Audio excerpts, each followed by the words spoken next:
you just want to dive a bit deeper into, can keep it short, of like what we did go through and how we lost our baby? Yeah. Yeah. Well, because, yeah. Like a lot of people a bit of our know, story. I guess, the basics. Like, I have a short cervix, so, I went into labour early. But, like, yeah, there was a bit No more one that knows the happened, full- like, at hospital, and I probably am, I was saying to Paige last night, like, angry, annoyed, embarrassed, or, like, ashamed of, like, decisions we had to make. Yeah, and just looking back, it's like, was that the right decision? Like, that was stupid. But yeah, so, yeah, let me get myself together. You're okay. So, but basically, yeah, like, Cody and I, in our heads, like, we've done everything right. Like, we've been together since we were 13, 14 in New Zealand. He always knew he didn't want to have kids until he was like 22, 23, so that was our age. Like 25. Oh, 25. Oh, yeah. If it was up to me, I would like 19. Yeah. Like, I was Early. I felt like I was ready to be a mum. Like, I was always the auntie who was good with everyone else's kids.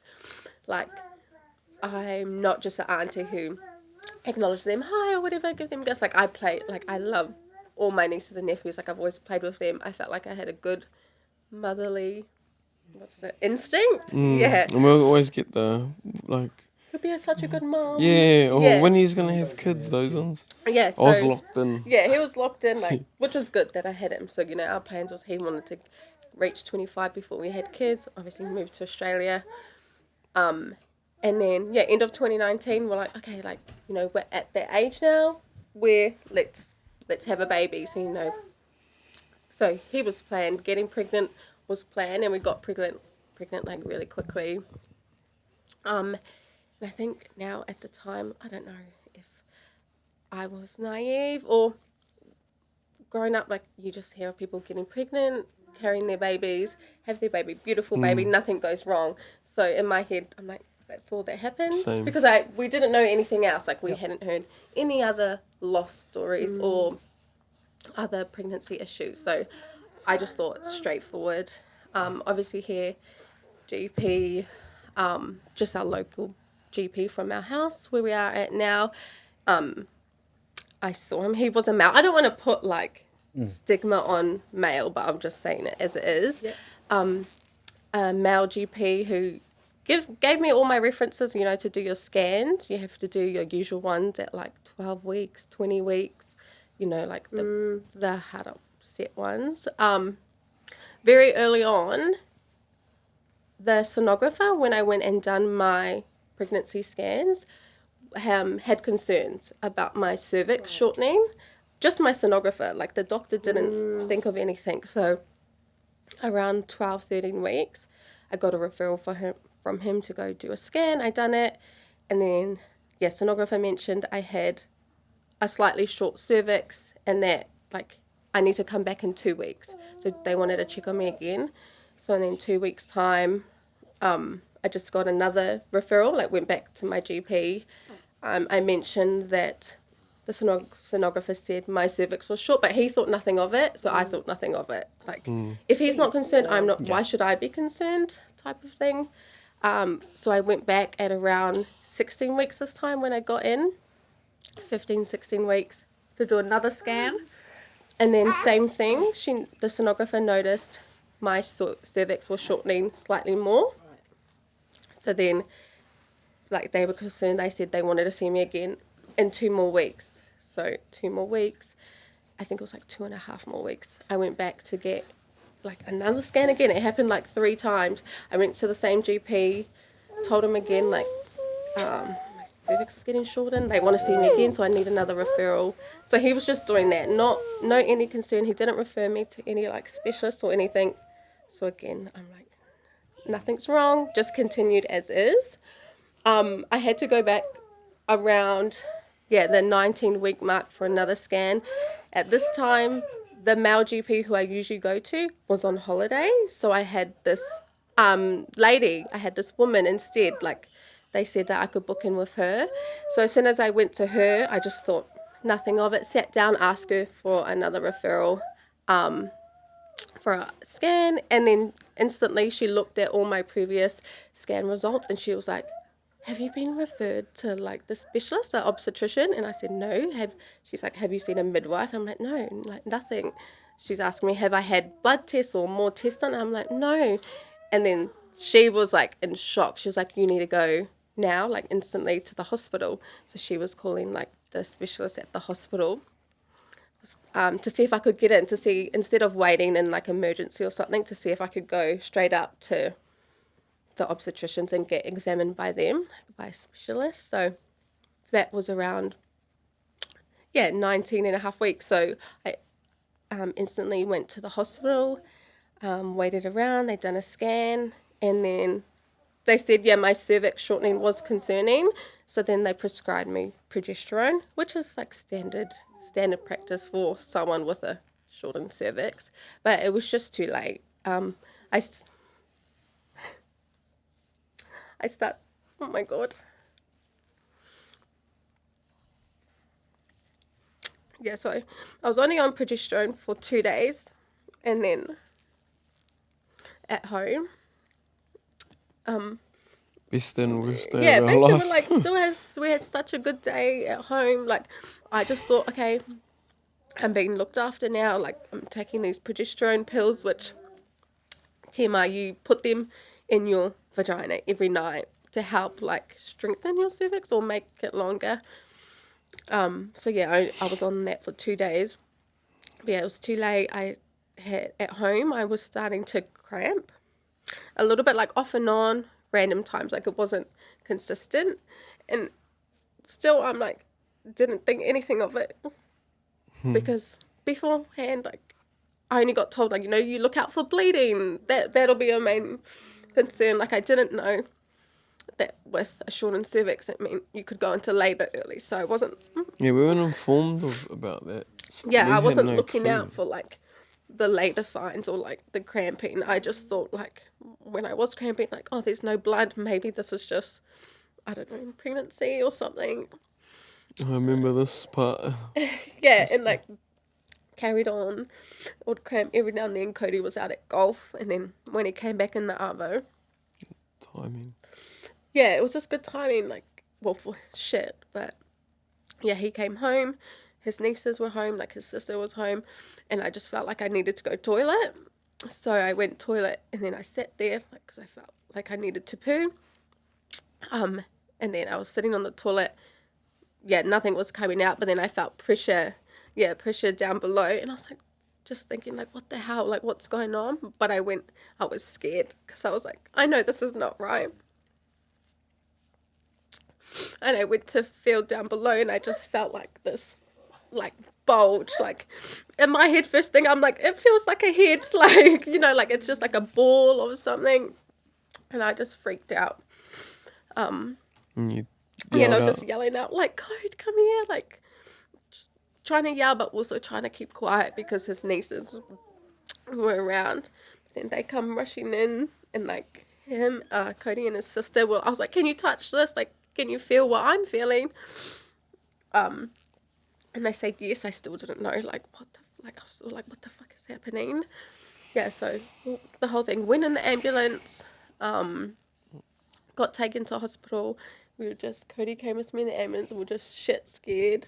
And we never left the hospital. Yeah, I had to lie in the ambulance, like, how was I? I was on my knees. I was on my, like, hands and knees, but they had to angle the bed to, like, try push everything back up. Yeah. So how I was lying, it was uncomfortable, but they're like, you need to stay there. Yeah. Took us straight to, I guess, emergency to the whole, kind of, we were in the birthing suite. I can't remember, but like, they took us to where, like, obviously all the pregnant people go. And, at the time, that's COVID. Like, you were only allowed 2 visitors in hospital. So it was just Cody and his sister. And our only mother figure we had in Australia was Auntie Paula. And, like, not even she could she was allowed in the room with us. They had to swap my sister and auntie. Yeah. Yeah, she was just outside in the waiting room waiting for us while we were like trying to figure out what's happening, and I had heaps of doctors coming in, and we're scared, like we're so oblivious to this all, and then to be hit with like my baby was coming out, we were just like, what the fuck. So, And then the thing I think that makes me annoyed is, yeah, not many people know, but I had to make the decision how the doctor explained it to me, and Cody was like, you have two options. One option, the first option was you can take this medication and it'll bring on your labor and you'll give birth to your son because his membranes were already exposed. So then that can cause infection. So they were just basically saying that, you know, he will pass either way, but like if you can bring it on now, because if you don't, then I risk getting sick or I risk getting an infection, then both the baby and me will have an infection. But they just explained it like that I was going to die, right? And that's what what we both thought at the time. My mind then thinking about I remember so vividly with the way they put it and what we were already seeing. Like it was unfolding while like our son's coming out. I think it was on her knees or I can't remember, but the way they explained it was not good. Like I'm sitting there crying, and there was a lot of tears, frustration, for that decision. It was like threw it in front of us, like make your decision now. And I'm just crying, like boiling my eyes out, like not knowing, like I could have lose both of them. I could have, you know. And then my thoughts was losing both of them, and then making. I know that's how the way it is, but making us or Skyla have to choose, like. Respect to what they have to give us those options, but like the way they put it and for us to go through what we were going through, it was happening so quick. It was it's trauma. Like speaking about it now too, really not fair. and I'm just like, you know, like thinking all I'm thinking about is losing my partner, my child. Because I was so blunt about it, like I feel like they didn't give us options to say like, yes, you could get an infection, but you can still be on antibiotics, and this can still happen, and we can see how long we can prolong labour. But yeah, at the time, it just felt like they were saying both ways were like going to end in death or something like that. So that's how we took it. So we had to make the decision to either bring on the labour and then I can birth him, and obviously he was only 20 weeks and 3 days at the time, so a baby like at that gestation, you know, would not survive. Or like, let's hold on, but I could get sick and the baby could get sick. So I'm annoyed that we made the decision, but we were like on video call to our parents, asking them, and they were crying on the phone, and we were crying on the phone, like, what should we do? But my mum and dad were fully supportive. So we made the decision to take the medication and bring on the labour. So then that annoys me. That like I made that decision to do that. So yeah, we went through that whole process. I birthed him. That was it. He was still in his membrane, so he was still in his sack of waters. And when he came out, then they had to pop the water. But he was so little, like tiny. But what we didn't realise was that he was still alive. Because they said, he wouldn't survive straight away, but he was still alive and he was breathing. But they also didn't believe us when he was breathing. Like Cody was holding him. I got a and video. He was like, and his chest was moving. He was full breathing. And I remember we saying to the midwives, like, is there anything you can do? Like, can you help resuscitate him or help him breathe? But she was like, no, like there's nothing.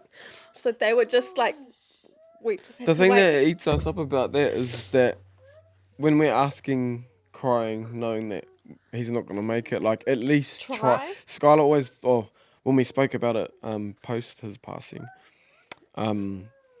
she was getting frustrated about that. Like, at least try in front of us to make it look like you're helping. Yeah, Because it was literally like that blunt. It was literally like, we can't do anything. Yeah, Oh, not like that, but like, we can't do anything. We're sorry. Like, and I'm holding my boy, and she was actually annoyed as well. I'm annoyed as well. The time he was alive, they pronounced him, he was already passed. dead. Yeah. And I have the video, and he was alive for 2 hours, and he passed away while I was holding him in my own arms. Yeah, so just them not seeing that, or not acknowledging that, or like trying to help us when we saw like, okay, maybe he did have a chance, like, because he's still breathing. Like, yes, he's so little. And we were, us Yeah. with the internet we have these days, like, spend a lot of time on there, especially Yeah. Skyla. There's babies that have made it at that age. Yeah. Obviously they'll have a lot of troubles in their life, but fuck, Yeah. we'll do anything Yeah, to we'll have do, him here yeah. with us today. Yeah, and like I was explaining to you guys, like after that loss, or knowing that, okay, I have a incompetent cervix, like I was on the Facebook pages, like looking for people that had the same thing as me, and then seeing that, no, like people have had exposed membranes before, and then they can still carry to full term. Like, there is possibilities, like on bed rest in the hospital and just being on antibiotics. Yeah, and then knowing that, yeah, although it's rare, but there is cases of babies at 20 weeks or 21 weeks where they can resuscitate them and intubate them and they can survive. But I didn't know that at the time because, yeah, they didn't tell us. It was just like A lot of studying after Yeah. that happened, like a full year. You're just invested in what we could go through and what we could do to prevent that happening again. Yeah, and it was interesting, like after talking like with Paige and that last night, and then like thinking about sharing my story, it was, I don't know, I just feel like I came to a realization that that's why I don't share, because I don't want people to know that I made the decision. We for made him, it. Yeah, we made the decision for him to come out, and that's when he passed. Like, he didn't pass when he was in my puka, and then he had to come out. Like, I don't think anyone, we haven't shared that with anyone. Yeah. No one knows the full story until now. These will be the first. because I don't like sharing that. I'm like, Yeah, I always knew why you didn't want to talk about it, and I'm yeah. proud of you. It's It's unreal. just It's I feel guilty. yeah, and I Yeah. feel like it's time to I hope there's weight lifted off your shoulders, because no one else could have made that decision but us. And it's important to remember that whatever decision we made was the right one. Absolutely. And I hope, Yeah, at that time. yeah. And like I said last night, knowing you did the right thing in that moment and you did the best you could in that moment, I think, yeah, you were neglected so much. And so that is definitely not your mama to carry, but you guys have carried it for so long. So releasing this now is kind of taking that weight off and letting you guys live in your truth now. Because, yes, I think as mothers, no offense to dads, as mothers you feel absolutely in control of your baby. You're the one that carries, you're the one that births, you're the one that, yeah, that's a big job. And so there is that blame that you carry, because it's easier for us to carry. Yeah. It is fucking huge, and it's sore, and it's heavy, and it's unbearable. But we would do that because we love our baby so much. That's a huge reflection of that. Your love for your baby. You did the best. You made that decision because you thought it would be best for him. And it was. It was a shit outcome. And being neglected and ignored that way is not normal. And you guys, the situation wasn't normal. You were kept in the dark for so long, and that's not normal. There was no support, and especially during the, COVID time, that's fucking hard. You know, and acknowledging how hard that is. Like truly looking at how hard that is. No support, nothing. No. They more visitors. We absolutely hated that. Not being able to have who we wanted there when we did kind of open up.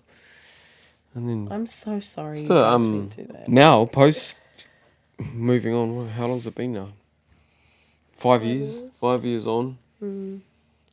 Yeah, I'm still angry though. That's why. Yeah. Like, Yeah, and this is why we're speaking about it. Yeah. It's good to know. Like, I've not moved on, but I've went from not even being able to speak about it at all to being really open.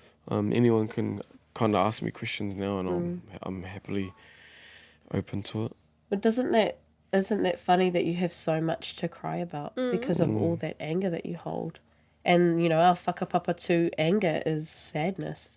It's the root of it.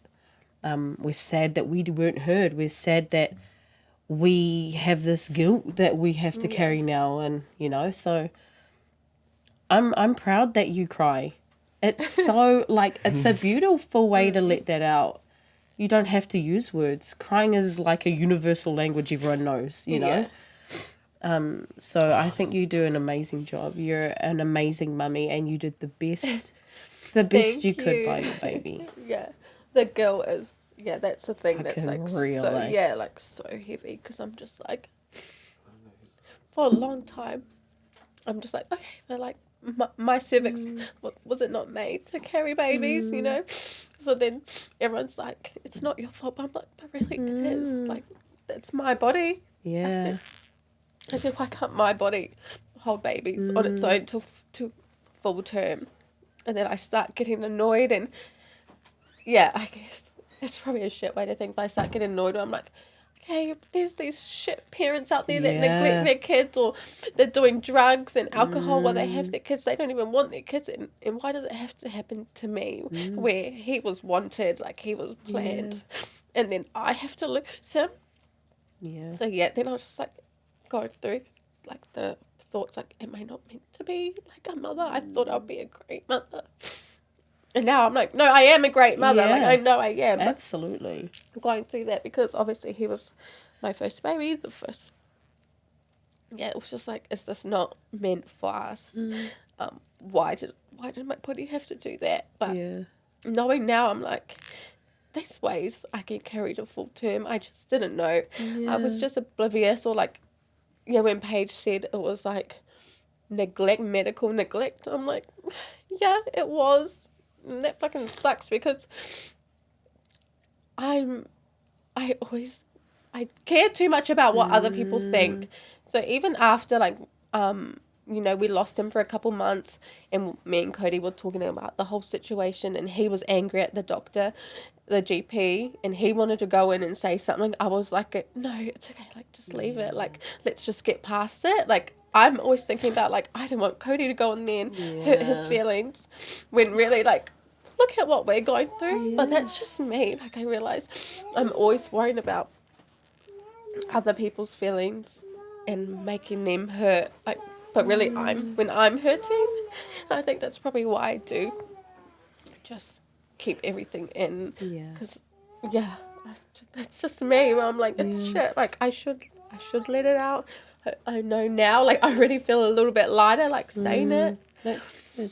I really feel lighter, like, speaking about it. But it's like, now it's time for me to continue maybe speaking about it. Like, I already know, like, there is still that, like, shame that maybe I had to make that decision. But I just need to remind myself that, like, what you said, like, it was the best decision, like, we could make in that moment, like, with the information we had. Hindsight's a bitch. Yeah. Because, like, now looking back, of course you have all the answers. And now that you've had 2 babies, post culture, it's like, you're like, what the fuck? How did it work now? Like, and you have all these answers. Yeah. But like, I could have done this. This should have happened. I should have. Why didn't they tell me I can just get a stitch or something? Yeah. You know what I mean? Remembering the mum in that moment, she did the best she could. And, like, truly believe, the mum and dad, a collective decision, because you knew it was the right one. Yeah.